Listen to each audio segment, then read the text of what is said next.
Okay, so now I'd like to hand over to Wendy, who is going to talk about her family's quite personal contact with the author Louis Golding and his contact in turn with the great Paul Robeson.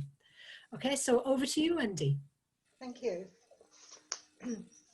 um, well, I'm going to talk about my father's association with Louis Golding and my family's association with Louis Golding. Louis Golding was quite famous in his day. He wrote many books, and if you could show me the first photo, Jude, of that's it. No, that's it. This is my father, Walter Pickard, commonly known as Pick. Here he's standing by the wall of the house he's just moved into. He's looking young and confident, and I don't think he could quite believe his luck because he just landed a job, a live-in job with the writer Louis Golding, who in 1932 had published a best-selling book and was very well known. So that now, instead of living in an overcrowded terraced house in Deptford's London East End, he was now living in a posh detached house in St John's Wood, London.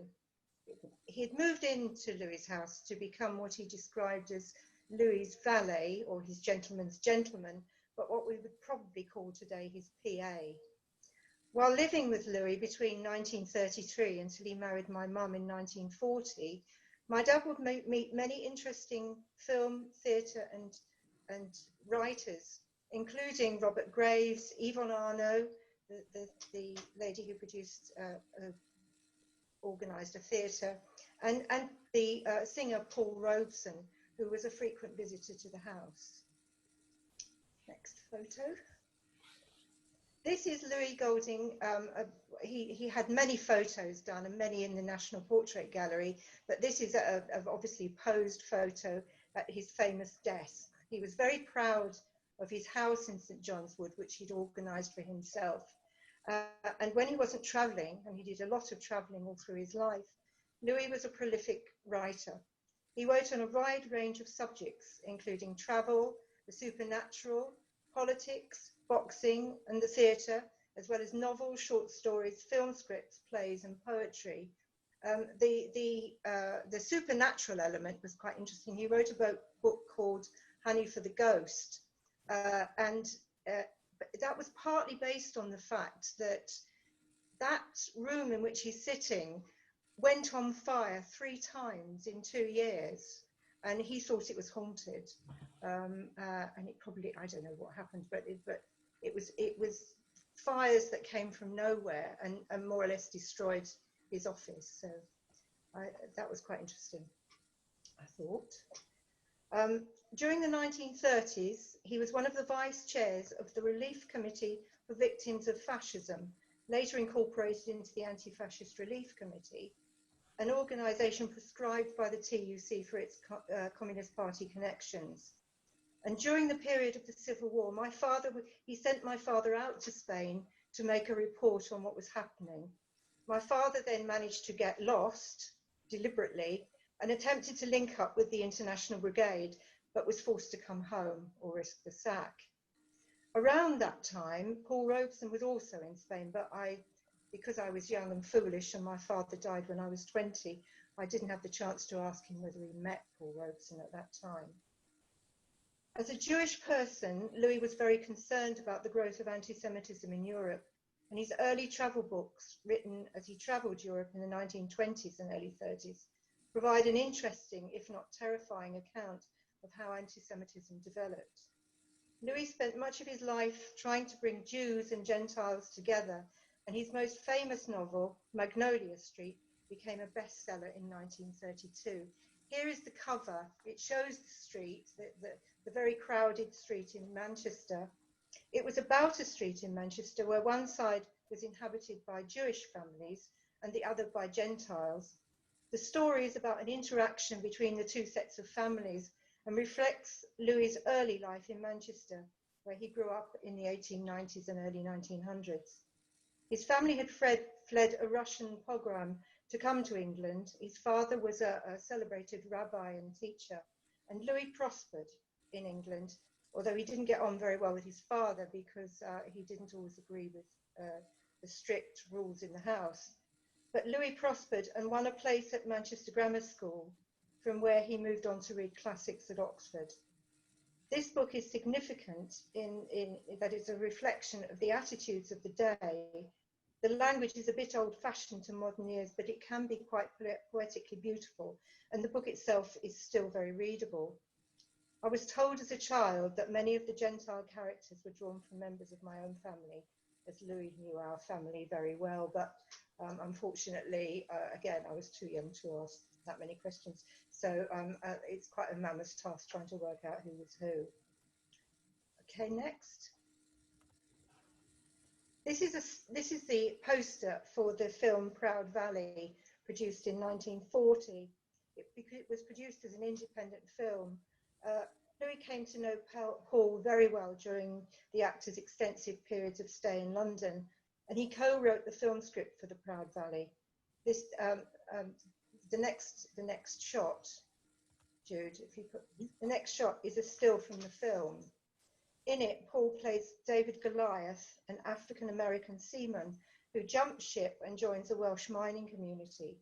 He gets a job as a miner fighting prejudice, and when his friend Dick, I'm not sure whether that's Dick on the right, tragically dies in a gas fire in the mine, David takes over his choir. And on YouTube, you can see the film, and it was shown recently on Talking Pictures. It's shown various times. It did enjoy some success at the time because Paul Robeson was very popular in England. He himself said later that it was his favourite film because it meant that he didn't have to portray the kind of racial stereotypes that he portrayed in his other films. He was a very successful Hollywood actor as well. Like, for example, the next shot shows Sanders of the River. That was the kind of roles that he was always, asked to play. In this film, he's an African chief. This was made in 1935, and he got fed up with being typecast. He was a very political man, and he was very, very grateful to be involved in the Proud Valley. He was a socialist as well, obviously. While in England in the late 40s, Paul toured the Northeast. Can you show the last photo? Yeah. And here he is when he visited Tyneside in 1949 and gave 2 concerts in Gateshead. This move was controversial. Firstly, because he came at the invitation of Labour left MP Connie Zillakos 6 days before an election, and it was moved about that this was a political stunt to aid the Labour Party into power. And it was also controversial because his movements at the time were being shadowed by MI5 on behalf of the American embassy. Paul's connections with the Communist Party being well known and suspect, it prevented him leaving, and he got into all sorts of problems. But in this country, he was extremely popular. And later on in 1958, he again came up to the Northeast, and he played at Newcastle City Hall, and at some point was paraded around Newcastle City Centre to wild applause on the top of a bus. So he was very popular. So to conclude, Louis Golding spent much of his life fighting racism in one form or another. He was a kind and generous man and a major influence on my father's life. It was largely through Louis that my father came to love and write poetry, and his experiences with Louis helped to make him a lifelong socialist. The end. Thanks for that, Wendy. That was absolutely fascinating. Do we have any questions? Did you say, Wendy, that the book Magnolia Street is still in print? Yes, I think you can certainly get copies. I don't know whether it's still absolutely in print, but I do believe that some of his books were being reprinted recently. Right. Okay. Yeah, it's quite a nice little read, actually. It does. It looks like something that would be interesting to read. I've spoken to quite a few people who've read it. That people I wouldn't have expected had read something like that, had read it. Not very old people either, quite young people. So, I was interested about the last image you showed. Was that actually Paul Robeson singing in Newcastle? Do you know? I think so. I think it was one of the Gateshead. I think it was at St John's Church, Gateshead. I'm just wondering if you know who the choir are, because obviously the Felon No. Male Voice Choir were very famous at the time. No, I'm sorry, I don't. I'm afraid I didn't go into that much detail, but it would be really interesting to find out who they were. Yeah. There is the News Chronicle did produce an article about the concert at the time, and that people from all over the Northeast, including people from this area who went. There were tickets given to older people for free, he made sure, and for blind people, they all got in to watch this. But the local people were really enthusiastic. He was very much loved, mainly because he was in trouble with the authorities as well. But he was a very approachable man, and he had the most, I don't know whether anyone's heard him sing, but he has the most amazing voice. Again, you can watch on YouTube, there's a beautiful YouTube video of him singing with Scottish miners. He was invited to Scotland as well. And yeah, he was a fantastic man. I thought it was a really interesting talk presentation, Wendy, and with a lot of passion. I'm interested in what happened. I'm aware of Robeson, his singing, his acting, but I'm curious as to what happened during the McCarthy period. And you know, you've made reference to MI5 and obviously the CIA or FBI. So how did that sort of turn out, if you want, in terms of the McCarthy trials of the 50s, early 50s? Well, he was identified as a communist, and his passport was taken away for quite a long period of time. Eventually, it was restored to him, and he did go into retire and have a reasonably comfortable retirement. But it ruined his career in terms of his opportunities to sing and things like that. Because before McCarthy, he was a very successful Hollywood actor and a Shakespearean actor. In 1930, he was, I think it was with Sybil Thorndike in Othello. He performed that role at least 3 times. So yeah, so I mean, it ruined his career basically. I don't know why they were so suspicious, because although he was left-wing, he was never a Stalinist. He never particularly promoted Stalin, but I mean, just the suggestion that you would have a man, and a black man, wandering around the country who was very popular. It is interesting that the idea that any black actors, there were examples much earlier on in the century of black actors coming to England, or one in particular performing in a circus, and women flocking to see him. The idea that you know, women might be attracted to black actors frightened men quite a lot. It's this idea that he might have influence, and there's also the racial implications of all this, which, you know. Yeah, I think Kath had her hand up as well. I loved your talk, Wendy. I thought it was really, really interesting, and especially those Northeast connections, and I'm sure that might be something for after lockdown, to do some investigating, if it hasn't already been written up. I'm sure that the local newspapers who covered all sorts of stories would have covered that one. Yes, they did. It was quite a celebrity, and as you say, very well thought of, because he stood on the side of the workers. Yeah. I'm sure there is a lot of material. I only just scratched the surface. I didn't realise he'd come up to the Northeast. Really interesting. Thank you, Wendy. Okay, thank you. Rosie?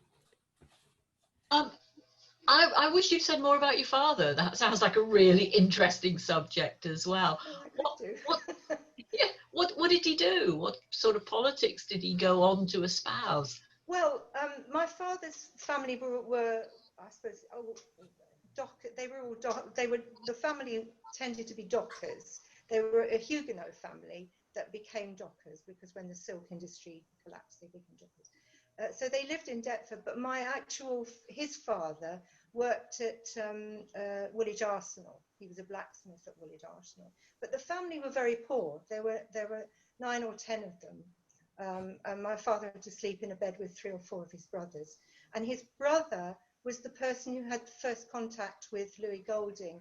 He was his cook. But unfortunately, Uncle George died of TB when he was very young. And my father carried the family on to work with Louis Golding. My father, well, basically, he was a working class man. He had all sorts of different careers. He became the manager of a greengrocer's shop while I was a child, but he did all sorts of things before that. He was in the army. He was a driver attached to the Desert Rats, and he was at El Alamein at Monte Cassino. He knew. When my parents got married, they had a society wedding which Louis Golding organised for them, with all sorts of people like film critics and Peter Noble and people like that came to their wedding, and he was all his life extremely well dressed. He always had the best suits. In fact, when he died of lung.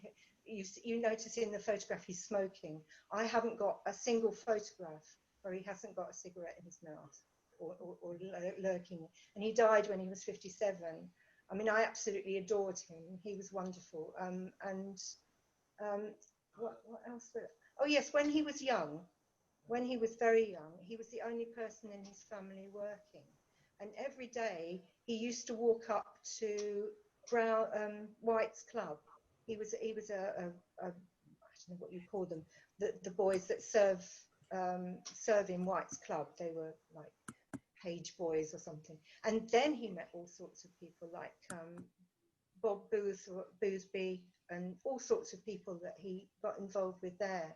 So he had lots of stories, but because I was young and he died when I was 20, I didn't have enough time to ask him what I wanted to ask him. I mean, we had my uncle. So I'm going to go on for too long, but I just quickly say he had an interest in boxing, Louis Golding, and that was because behind the house that he had in St John's Wood was a mews where my uncle, my auntie Pat and my uncle Jackie lived, and Jackie was a boxing promoter, and my father did do some boxing with Jackie. So I remember going to there, and I do think I remember meeting Louis Golding when I was about 4 or 5. They took me into the garden, into his garden, and I think he came along and spoke to me, but I can't remember anything else. Anyway, I don't want to talk too long because it's lovely.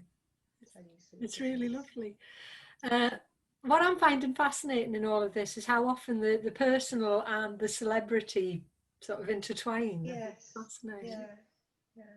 I know he did know my family very well. I mean, he knew all of my family, and he was very generous. Louis Golding was. He knew everybody there was to know. My father went to a stately home weekend.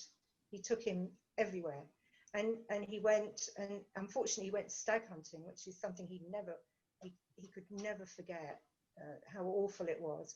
But there was all sorts of people, you know. I mean, he did meet Robert Graves and all sorts of people, you know, there. So he had some really, for an ordinary working class Cockney lad, he had some really interesting experiences very early on. It's amazing. Yes. Thanks so much, Wendy. That's fabulous.